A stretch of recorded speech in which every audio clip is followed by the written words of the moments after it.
What's going on, y'all? I'm Brady, and welcome to Brady's Book Nook. So today, we are at the end of April. We're now moving into May. Another month has come and gone. Another TBR has been attempted.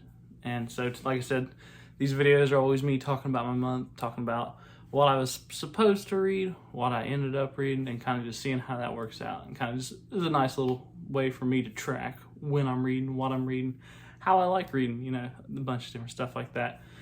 So, like I said, the start of the month, I think I had 23 books on my TBR, and I finished 20 of them. So I did pretty good. I will say though, I'm never really read this much in a month.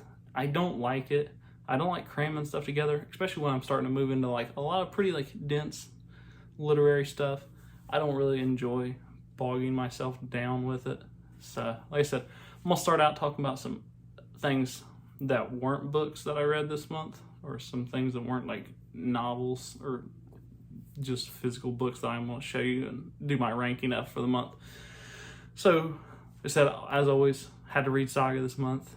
Love it and continue to enjoy it. I believe it was Saga 58 came out last Wednesday, and is good as always. I just wish they were longer.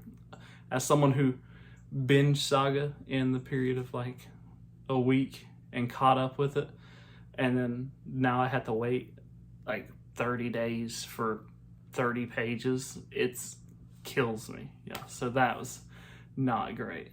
So another thing I moved into a lot this month was so for those of you who don't know, I work in infectious disease research, so I'm a big science nerd. So I spent a lot of time reading some like science articles this month. I just was kind of interested in some new things going on in the industry and was excited to see. So I was reading about molecular diagnostics. I also read a lot of short stories this month. So here's 3 that I really enjoyed and I was kind of excited to share with everyone. So the 2 of them I had read as, I believe, a middle schooler, and just kind of wanted to revisit them. And then 1 was the first time reading. I did like a deep dive analysis into it. So An Occurrence at Owl Creek, which by Ambrose Bierce, which is an excellent little short story. Just like I said, I think there's like 4 or 5 pages, and it was just a blast. I read Miss Shirley Jackson's The Lottery, which is awesome, fun as always, and still leaves you like every time. Doesn't matter how old you are, if you've read it, it still hits just the same every time. That's one I suggest going in completely blind, reading, and going from there. And then this last one is Ernest Hemingway's Hills Like White Elephants. Let me tell you, this is one of my favorite pieces of writing I've read in a long time. I was blown away by the density packed into this tiny little 5-page short story, and it was incredible. I was blown away. Like I said, you can see as I go through, I have painted this thing with notes and just literary deep dives, and it was just amazing. This is something eventually, if I get to where I'm more comfortable with talking in depth about a lot of things, I will probably do a deep dive analysis into that, because wow, there is a lot to unpack. That's another one I suggest reading completely blind, being like, what's going on? Because it's really just a conversation between 2 people. That's the entire story. But the subtleties, the subtext, it's all there. It's phenomenal. It's something I definitely suggest reading, thinking about what happened, reading again, and seeing if you pick more up, and then kind of looking into some of the things, coming back to it and reading it again. That's the best way, I would say, to do it, because there's a lot to unpack there, and it's a lot of fun. Yeah, so read some other short stories. Don't have them on hand at this time. Something I did that is pretty out of character for me. I'm very much, they say, a monogamous reader. I am normally focused on one book at a time, and I'm going to burn through it until I'm done. I bounced around a lot this month. I checked a lot of different things out. Kind of was moving in between, reading short passages out of different books, and I was just going to share you some of the books that I was reading. So I started this kind of journaling meditation type thing on Marcel Proust, In Search of Lost Time. So I picked up volume 1 and have been checking it out. And I'll read a page or so, and then I'll kind of just stream of consciousness journal on what I read and kind of link it, that synoptic reading where I'm reading things that are like I'm reading the book and connecting to the other books I read and things that are happening in my life and just making it connect. So like I said, I'm not very far into it because it's not something I do every single day, but it's definitely a nice little practice to kind of keep you very conscious as you're reading. And that's something I've heard, that you can't just sit and read and just do large chunks because it's just so dense. And I'm going to use it as kind of like a long-term, really slow read that I kind of pick up and put down and pick up and put down decently regularly. I got really big into Shakespeare for some reason. I'm not sure what inspired it, but I've just felt the need to return to that. Or I shouldn't say return. I should say go to it for the first time. Kind of return to that older, more classic literature. So I read some of Hamlet. It was one of those, I read like the first couple scenes, I think, and just kind of was filling it out. It's something I'm going to sit down and try to do one full reading in a night, but just checking it out. I also bounced around with a lot of Shakespeare's sonnets. Literally, this is so nice because it's, you just open it, you read one. There's no right, wrong way to read these. You flip a page, 14 lines, read it again, read it 2 more times, and then you just kind of digesting that dense poetry. I also picked up, or I went to the library because I wasn't sure how I was going to feel about it.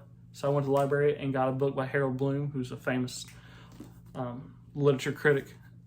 And so I was reading some things in it. So I was reading his How to Read and Why.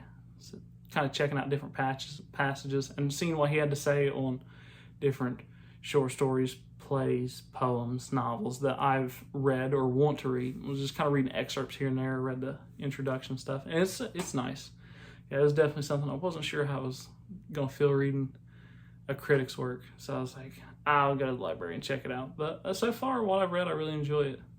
And then the last thing I've kind of bounced around and read bits and pieces of and read side by side as I was reading other novels was Chuck Palahniuk's Haunted. So that was one of the books I didn't read this month. But it's kind of built like a short story, but it's short story collection, but they're connected through an overarching story. So I was just kind of like, before I'd go to bed, I'd read one of the short stories, which I don't know what that says about me, that I was reading Haunted before I was going to bed. I didn't get to finish it. I think I got I got maybe 150, 200 pages into it and just have yet to finish it. I'm just taking my time, reading at my own pace. I don't feel obligated to read that. But yeah, it's definitely something that's wild. It's something that I don't think you should try to chew all at once because there's some guts, which for those of you who read Guts, in Haunted is the lead-off story. That is the first thing that is told. And that's just, yeah. So like I said, bounced around that. That's something I'll probably continue reading, finish in May. All right. And then the other 2, so like I said earlier, I said there's 3 books I didn't finish of the 23 books. You had Ruin, I didn't get around to reading, Half Sick of Shadows, and Haunted. So those are the 3 that I was supposed to read that I didn't. Now let's dive into my 20 books, kind of count down, starting at 20, and give you my synopsis for the month. Coming in at number 20 is Victor Boone Will Save Us, which is, again, it's a book I bought at a con. It's not bad. It's just not good. I mean, I don't know what to say. It's about this superhero, this macho guy who everyone thinks is the superhero, which is Victor Boone, and he gets killed. But it's really not him who has the superpowers. It's an invisible, chubby guy who's kind of shy and insecure. So he takes over, and he's kind of him trying to figure out how he died and what to do now that he has to step up. Like I said, cool premise. It's not great. I don't know what to say more than that. 19, we have Silver Chair, which was my least favorite Chronicles of Narnia book. It was the one I didn't like. It was not great. My next 4, so this will be 18, 17, 16, 15. We have, which are the Fazbear Frights. These were actually good. So basically from those bottom 2, not great. Everything above here, I liked. It was just a matter of how much I liked it. So the Fazbear Frights books really surprised me, and I thought they were pretty good. They were pretty solid, something that, as an adult, it's a lot harder to read these and, be scared and get what you're supposed to get out of them. But these are definitely things I could see as a kid would definitely be like good little horror short stories or novellas. So definitely something I would recommend checking out. Cool little moral things in there, which was a lot of fun reading. And they were a lot more intense than I expected them to be. So that was always nice. So at 18, we have the second one, Fetch. At 17, we have 1, which is Into the Pit. At 16, we have Fazbear. This is 135. That's what it is. It's 135. So that's that one. And then this one, which is 4, which is Step Closer, which was wild. The third story in that one was truly mind-boggling. I was like, God, like it was intense. And it's the one, that was the one that really surprised me. That was the one that made me say like, wow, like this is a lot more intense than I ever expected. And I was just reading those. I'd read one in a day. So it was like, wow, like by the time it was late in the evening, by the time I got to it, I was like, that's kind of unsettling. All right, so that was, I think this is 15 now. Could be wrong. Next up, 15, I had The Road. People talk about this being Cormac McCarthy's best book of all time. People talk about this being I've heard some people say this is their favorite book of all time, and it just did not connect with me. I thought it was dull. I thought it was boring. I thought it was pretty impersonal, which was a lot of my issue. Now, there's a lot of great things in this book. Cormac McCarthy doesn't really write bad books, but just truly, I was not impressed. I expected this to be one of those works that could change my life, and maybe I went in with expectations too high, and maybe that's why I walked out disappointed. But this was not something that I was just was blown away by. Yeah, not crazy about it. Next up, we have at 14 we have Hitchhiker's Guide to the Galaxy. This was a fun read. I'm not crazy about British humor, so that's something I kind of struggled with. But hey, that's how it goes. All right, now at 14, I always mess these numbers up. I don't count them, number them like I should, but that's all right. So 14, Voyage of the Dawn Treader. This one was a lot of fun. It was kind of like a pirate adventure story in the Chronicles of Narnia, but I felt like it lacked a strong central plot, and I would think that really kind of hurt it, in my opinion. Now, next up is Horse and the Boy, or The Horse and His Boy, which is another Narnia book. So, like I said, it was solid. I thought it was fun. I thought it was very different than the previous ones. And I liked how it was later in the series, so we went back to in between The Lion, the Witch, and the Wardrobe and The Voyage of the Dawn Treader. So we got to see, Prince. Okay, I've said that wrong. Because it would have been in between Lion, the Witch, and the Wardrobe and Prince Caspian. Yeah, so we got to see kind of what it was like as Peter, Lucy, Susan, Edmund were ruling at that time, because it's kind of set in that period. Next up, we have Mouse. Now, I'm sure you're probably wondering why this is so low, because like I said, people talk about Mouse like it's this great piece of work, and it is, but I just read a lot of good books this month that I enjoyed more than it. This is your classic Holocaust tale, and it's very interesting because the artistic choice to depict the Jews as mice and the Nazis as cats is very reminiscent of the Nazi propaganda that you'd see back in the day. And I thought that was just a really interesting art choice. And it tackles a lot of like Jewish stereotypes and stuff. So it's definitely like a very deep, very moving piece that I really enjoyed. I just think I read a lot more this month that I connected more with. But this is definitely something I'm going to recommend for anyone who is interested in Holocaust and kind of that period of time, that World War II era, to check out, because it was very, very good. Next up, we have Damned by Chuck Palahniuk. I have a book review on this, but essentially it is a satire following a 13-year-old girl who overdosed on marijuana and went to hell. And it's following her as she lives and tries to reinvent herself in hell, and kind of figure out how she died, because she doesn't really remember. Next up, we have The Last Battle, which is the final book of the Chronicles of Narnia series. This is quite interesting. It was not the send-off I was expecting. I don't know what I was hoping for, but it surprised me, and it was an excellent read. It was a whole lot of fun, and was just the greatest send-off for that series. Next up, we have the thing that started Narnia, The Lion, the Witch, and the Wardrobe. And this is just your classic story, your classic quintessential fantasy. And it was just a ball. It's one of those, like, even though I didn't read it, I felt like I did. Or, like, even though I didn't read it growing up, it was something I felt like I read growing up. Like, it felt like I was returning to something familiar, even though I never was really into the Narnia series growing up. So that was so nice. Next up, we have Joseph Conrad's Heart of Darkness. This is it and some of his other short fiction. Didn't get into the other short fiction, but I read the big one, which is Heart of Darkness. So it is intense.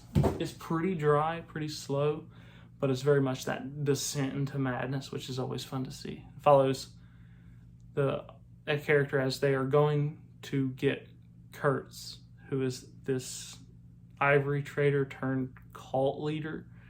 And it's wild. It's definitely wild as he kind of goes deep into the jungles of Africa and kind of talks about how close we are, like how close man is to being just feral and primal and uncivilized, and like we're just one step away, like us today, or being one step away, one bad thing away from falling into absolute darkness. Next up, we have Miss Agatha Christie's And Then There Were None, which is, I feel like, one of those books that is a must read. If you're going to check out Agatha Christie, you're going to check out Murder on the Orient Express, Death on the Nile, and Then There Were None. So you got to check it out if you're ever going to read anything by Agatha Christie. It's a wild whodunit. It's kind of interesting to figure out, who are these people? Why are they here? What is happening? And I love the integration of the titular poem that is kind of used to set the stage. It's a lot of fun. Check it out.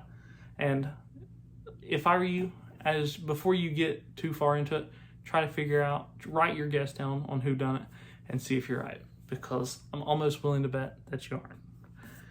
Next up, so this was number 4, and this was a book.